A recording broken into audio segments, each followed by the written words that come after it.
Hello there, Annie from Mountain Crest Gardens here, and today I'm with our succulent expert, Debra Baldwin, and we are talking about Aeoniums. Aeoniums are amazing, they're a really fun genus, so we're going to discuss a little bit about why this is a cool plant, how you can ship them, and then how to plant and grow them. Yes, Okay. Aeoniums grow so well in certain parts of the country. Other parts, you're going to want to keep them in more of a sheltered environment. They're winter growers, which is kind of unusual for succulents. A lot of them come from the Canary Islands off the coast of Africa. Starting with the baby Aeoniums, and this is the one thing you need to remember about Aeoniums, and this is how you package them when you ship them. These came from Mountain Crest. You notice how they came in these sleeves.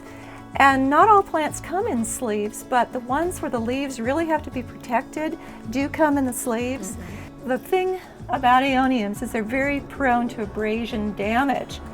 And what I see often is brides will have made hair ornaments using these beautiful striped Aeoniums. Yeah. And they've made them the day or 2 days before, and by the time they're wearing them, they've got black lines on them that have shown up from being handled too much. So to keep your Aeoniums looking pristine and perfect, don't handle the leaves, is basically. So I picked this pot to pair these striped Aeoniums with. But before we do that, let's look at some of the others that came. This is one of my favorites. This is Aeonium lily pad, and it has really nice thick leaves, real juicy leaves. Yes. Thicker than most Aeoniums, so it almost looks like an echeveria. It does. Or echeveria. And they're always a little bit kind of sticky. They've got a little bit of glabrous stickiness to them. Is that right? I hadn't noticed. You can kind of feel the little cilia on them. When you meet an Aeonium for the first time, pet it. Oh, okay. Yeah, because some of them have a fine fuzziness to them. Oh, fantastic. Yeah, so whenever you meet an Aeonium, pet it. Give it a pet. Okay. Yeah, okay. Yeah, so these ones, a lot of them bruise and they're tough to ship because those leaves are so thin, especially if they're dry and a little bit thirsty. But lily pad, I completely agree. It's one of the more robust of the Aeoniums. Yeah. Now this I consider a fragile Aeonium, and I'm really delighted to have it. I'm going to be very careful to protect this. This is not going to go out in the open garden. Okay. This is going to go in a sheltered place on my deck. It won't lose its variegation in shade or bright shade. I don't recommend deep shade for these. But this is, let me see if I can remember what it's called. Sundrops? Like emerald ice? Suncup. Suncup. But it says here, Aeonium Castello Pive Variegata Suncup. Okay, so the Suncup Aeonium I've killed in the past, so I'm going to be very careful with that. And since you're brushing, I'll let you brush the Suncup. So just, keep in mind when you see a plant that's got a special sleeve on it, to remember that means you probably don't want to touch or abrade the leaves. And with succulents in general, you don't want to touch the leaves any more than you have to. This plant, gosh, this is Zwartkop, Aeonium Zwartkop, meaning, it's from the German meaning black. I can remember when the world discovered Zwartkop, and everybody wanted them, and now they're in everybody's yards. And a near black plant. Yeah. Pretty special. But let's pop these into this pot, and then we'll look at some Aeoniums as these would look as they get bigger. Now this is a non-draining pot, so I'm adding some pumice. Now pumice does not take the place of drainage. It merely absorbs excess moisture, and that's an important distinction because you do not add pebbles to the bottom of a pot to try to create drainage. It's a stupid concept, but people, I know it's like an old wives' tale. It's a myth that persists. It's a persistent myth. There's no way you can create drainage in a non-draining pot. That's just ridiculous. I wish it were possible, but it's not. And I think I'm going to add some of this nice coarse bonsai jack soil on top of the pumice. So we're going to give it and then just a little bit of regular potting soil. I love bonsai jack. It's wonderfully coarse. Yeah. And I like the look of it too. I really use it for top dressings as well as makes a good top dressing. And I added some to the mix, and I'll also add some for top dressing. Now what I'm doing is I'm just throwing away the the nursery container over there, and you can see a little bit of abrasion on the underside of these leaves, which is I would expect. Yeah. And no worries, the lower leaves are the first to go. So if they do have a little bit of abrasion on them, that's normal. That's what happens during shipping. You mentioned Aeonium arboreum. Yes. Which reminds me of a fun fact about the Aeoniums. And that's that when they were originally described by Linnaeus, they were sempervivum. And now one of their common names is the tree houseleek. Houseleek being like a sempervivum common name. Oh. But it's a tree houseleek because it gets this big, tall, bare trunk of a stem. Interesting. Yeah. And arboreum, obviously meaning tree-like. So there you go, Aeonium arboreum. Okay, so now I have planted these so that they're visible above the rim of the pot, rotated slightly outward toward the viewer. You're thinking about viewing it from all sides. I love it. Yeah, rather than just planting straight up, I like to plant slightly at an angle, and I've got a nice combo. I think the colors blend really beautifully with this pot, and then that as well. I'm going to plant this little sweetheart separately and tend it as though it were a newborn baby. Now, I didn't touch the leaves once when I did that. A true professional. Thank you, my dear. Okay, so let's talk about what we also could have done in that pot. And I left this in the packaging because I wanted to talk about how carefully even the larger rosettes are packaged.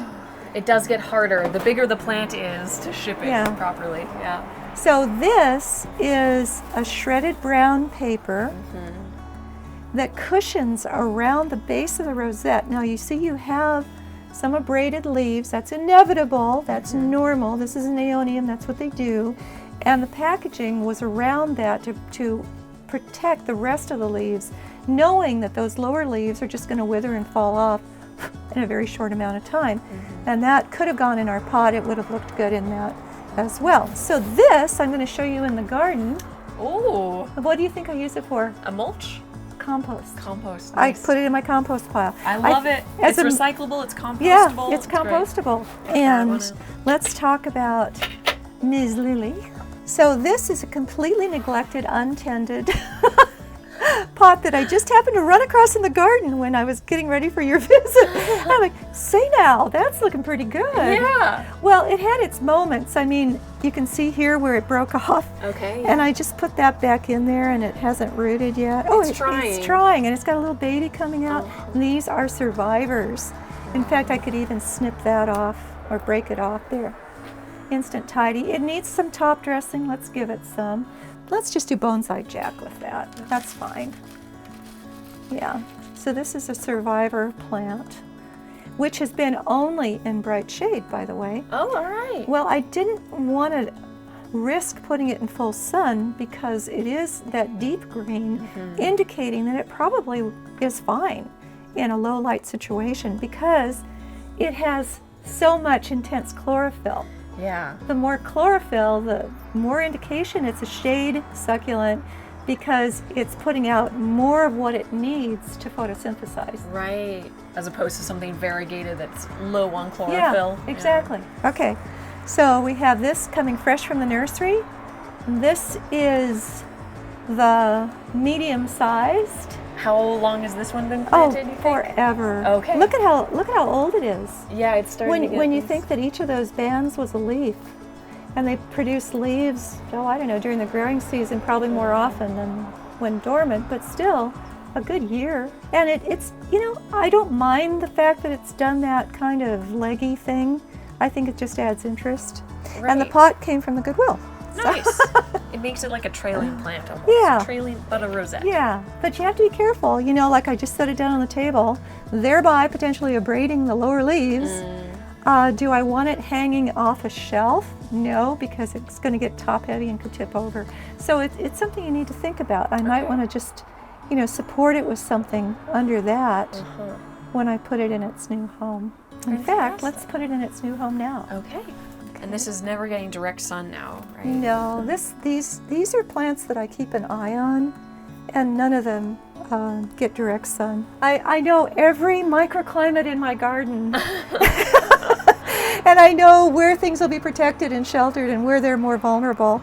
So this is your lily pad. This is a bigger version of it. This is my lily pond. Oh. And these are the pads. I just planted it because I love the idea. I'm a word person. I love the play on words of the lily pad Aeonium in a lily pond. So what I did to emphasize that is the color of the pot. This happens to go with other stuff on my deck, which is perfect because that's where it'll live. And I'm now brushing off some of the pumice dust from what I used in it.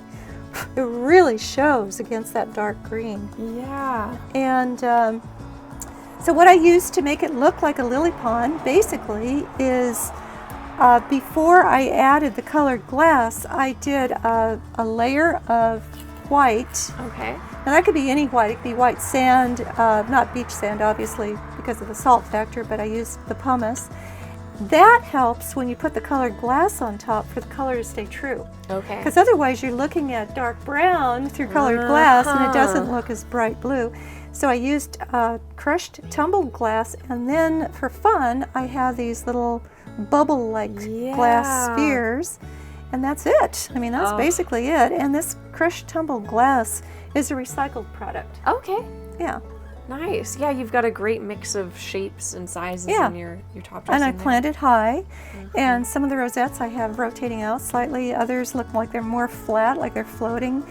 And it'll fill in eventually and probably even cascade over the side, and then I'll have to call it something else. It does. It looks. I just need a little frog in there. Yeah, Perfect frog. little lily pad. Okay. Beautiful. Thank you. Yeah.